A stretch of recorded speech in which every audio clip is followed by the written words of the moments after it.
850 and Staten Island, can't forget about them dealing with a 1-2 punch in the blizzard. There are power outages, flooding concerns there as well. Yeah, Borough President Vito Fossella is joining us now to give us the latest on the conditions there. Good morning to you, sir. Thanks for taking the time to be with us this morning. Thank you. Good morning. Yeah, I mean, it's been a rough road for a lot of folks out there, right? I mean, the travel ban is in effect. Staten Island Railway also service suspended there. What's the latest on that? Well, the snow is coming down pretty heavy in some pockets. You mentioned with the wind and gusts, there are places more than 2 feet, upwards of 3 with some snow drifts. And it's bad. The roads are in bad shape, especially the side streets. We have secondary and tertiary roads that are very, very difficult to drive. So we're hoping any resources from the city or state keep coming, because Staten Island is a very car-dependent community. We don't have a subway system. We don't have a commuter rail. So people to get to school and to work, we need to get the roads open quickly. So over the next couple of days, people can get their lives back together. Excuse me. Yeah. We are aware of a couple of power outages within the last 30 minutes. One near Victory Boulevard, Manor Road area, about 850 homes. And then in Arden Heights, about 830 homes, I should say. We've been told that power should be back on by about 10 o'clock this morning.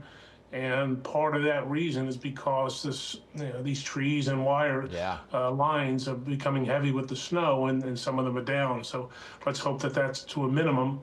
And the most important thing is people stay safe and they can stay inside. The roads are, as I say, in very rough shape. Buses have been stuck. The city buses have been running, MTA buses have been running, but a lot of them getting stuck on the inclines. If they try to stop at a red light, for example, they can't move after that.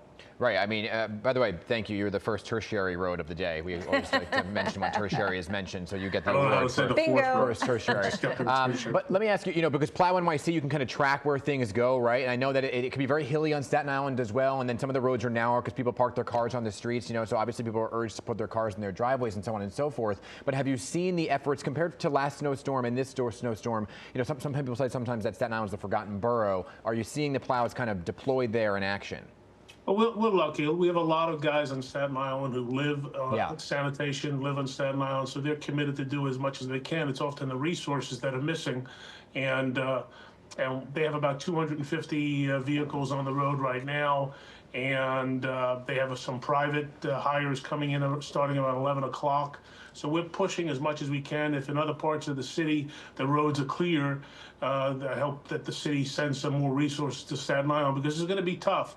And what we did over the last couple of days is put word out not to park on the bus lanes on Highland Boulevard, because what happened in the last storm, cars were just snowed in for days.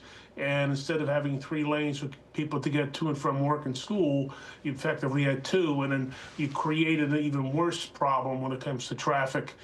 So we got to just be heavy and continuous to get cars out of there and get the streets plowed so people can get their lives back to normal. Last time it took a while, and it was very frustrating to a lot of people, especially those who commuted from Staten Island to Manhattan or Brooklyn. Yeah, I mean, it really is best to just stay home. Do you have some issues with trees down, you said? Power lines have been down, and I wouldn't be surprised if there are trees down. I'm looking out the window right now. It is one of the worst storms I've seen in many years. Yeah. It's dense. The snow is coming down still very heavy. And just people, as always, safety first, and let's get as many resources to help them get their lives back together. And if you're an elderly person living at home, it's a challenge, right? To get out your front door sometimes. Yeah. So we're going to be monitoring that as much as we can. Okay, Borough President, Staten Island, Vito Fossella, appreciate your time this morning.